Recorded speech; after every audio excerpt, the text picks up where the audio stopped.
Last time we started looking at the Psalms and a number of different genres or forms in which the Psalms appear. And we were just looking at a psalm last time which seems to explicitly reject the Deuteronomistic interpretation of the national history and the national tragedy, depicting Israel as innocent and rebuking God for his inaction. There's another psalm in this genre that I'd like to read from. This is Psalm 44, selective passages. In God we glory at all times and praise your name unceasingly, yet you have rejected and disgraced us. You do not go with our armies. You let them devour us like sheep. You disperse us among the nations. You sell your people for no fortune. You set no high price on them. All this has come upon us, yet we have not forgotten you or been false to your covenant. Very different from what the prophets have been screaming. Right? Our hearts have not gone astray, nor have our feet swerved from your path, though you cast us, crushed, to where the sea monster is and covered us over with deepest darkness. If we forgot the name of our God and spread forth our hands to a foreign God, God would surely search it out, for he knows the secrets of the heart. It is for your sake that we are slain all day long and that we are regarded as sheep to be slaughtered. Rouse yourself. Why do you sleep, O Lord? Awaken, do not reject us forever. Why do you hide your face, ignoring our affliction and distress? We lie prostrate in the dust. Our body clings to the ground. Arise and help us. Redeem us as befits your faithfulness. So here's a psalm full of anger that contains an explicit denial of the rhetorically inflamed charges against Israel that we read in many of the prophetic books. We have not forgotten you. We haven't been false to your covenant. Our hearts haven't gone astray. We haven't swerved from your path. Why are you behaving this way?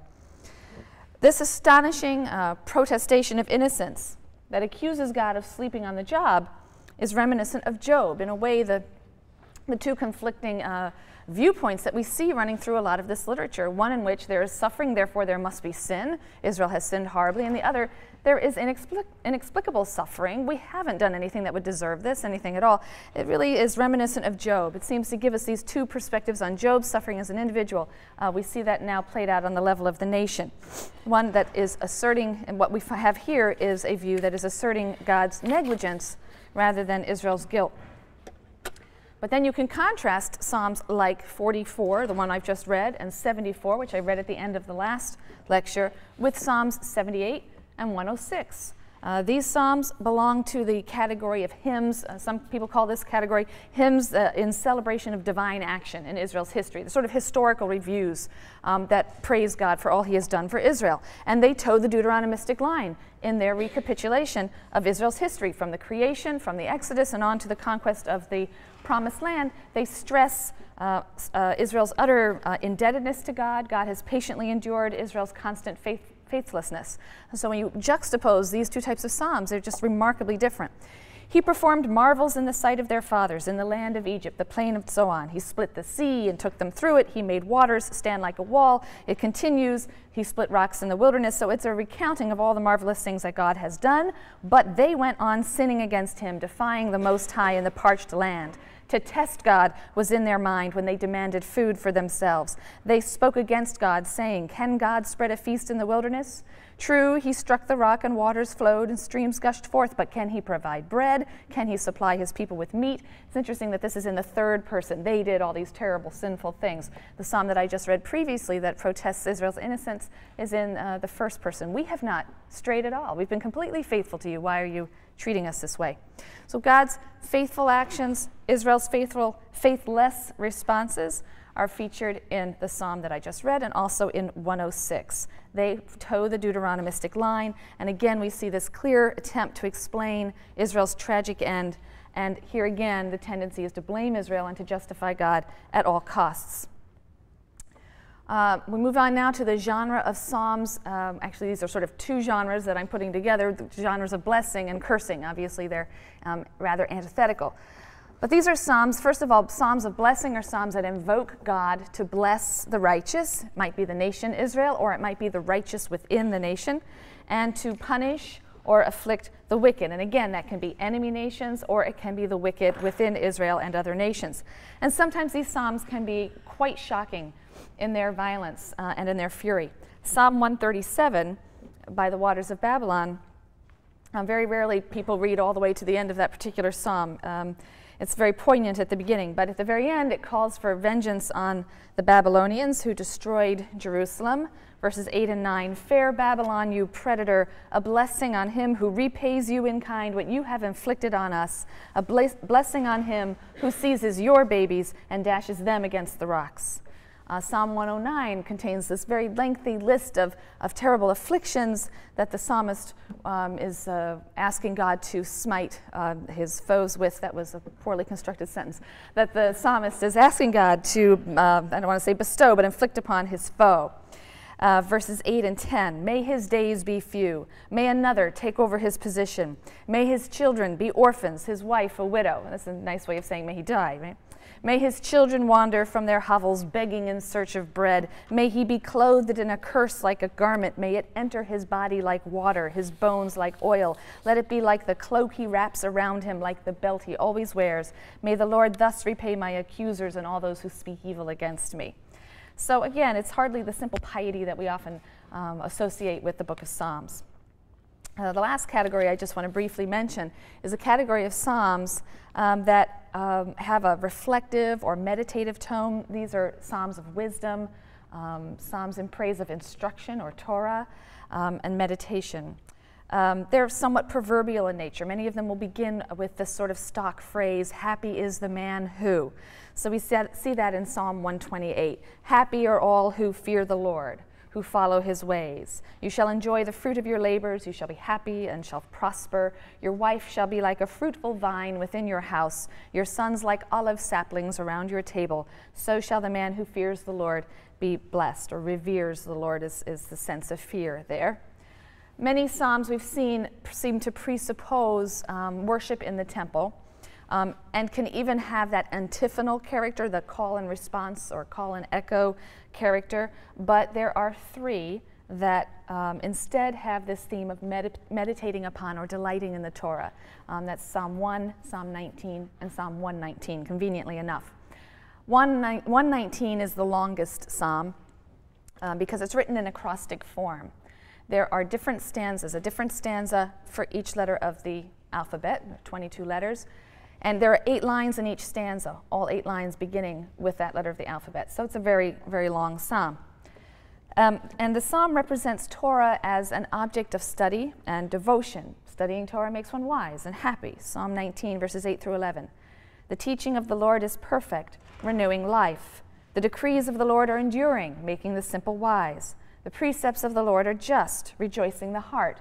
The instruction of the Lord is lucid, making the eyes light up. The fear or reverence of the Lord is pure, abiding forever. The judgments of the Lord are true, righteous altogether, more desirable than gold, than much fine gold, sweeter than honey, than drippings of the comb." And so this elevation of Torah reflects a shift that begins or starts to occur in the Second Temple period, the late Second Temple period, in which Torah is of growing importance, and in about 2 minutes we're going to start to talk about this period and the importance and centrality of Torah, its centrality in terms of study, and the study of Torah as a form of worship. So there are many different ways to categorize and classify the Psalms.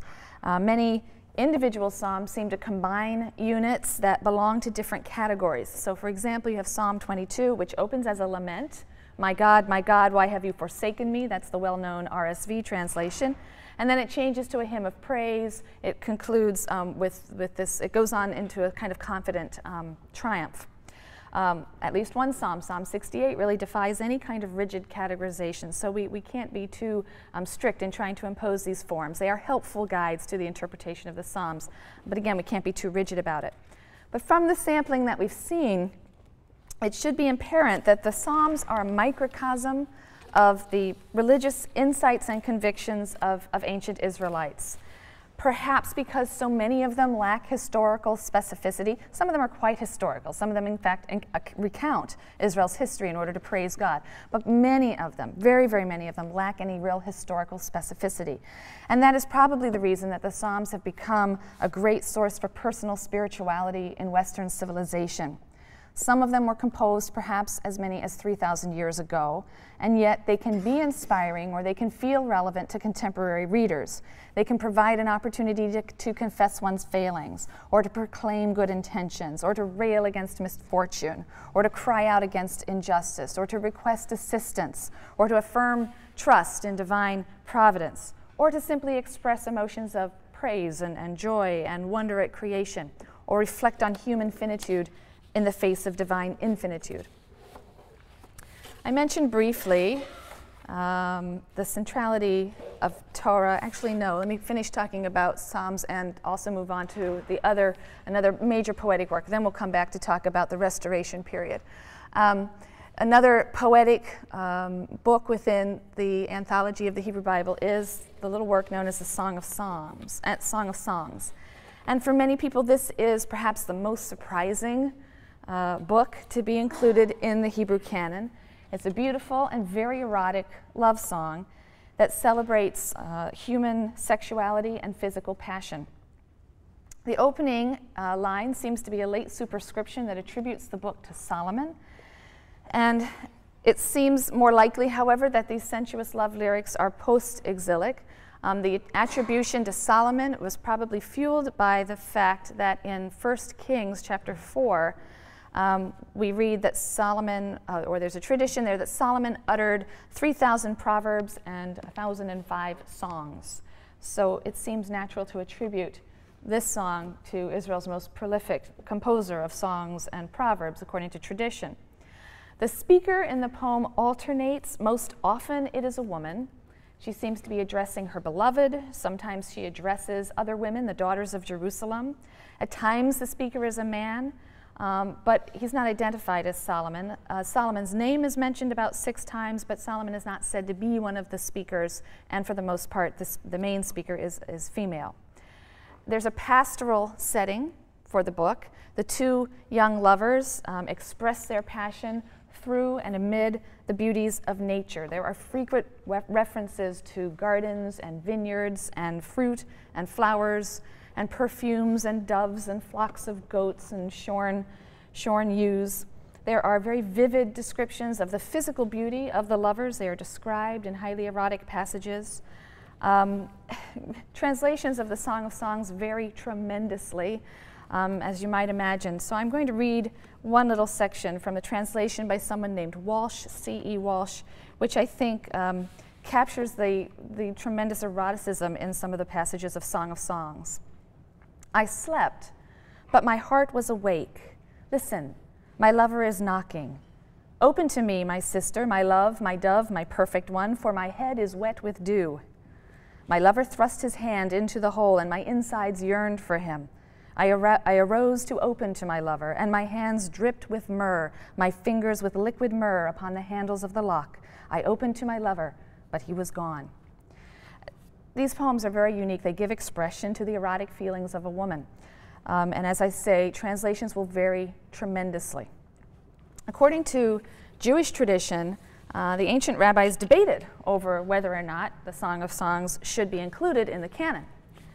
And it was Rabbi Akiva, a sort of late 1st, early 2nd century sage, whose view prevailed. He declared the whole world was only created, so to speak, for the day on which the Song of Songs would be given to it. Why? Because all the writings are holy, but the Song of Songs is the Holy of Holies.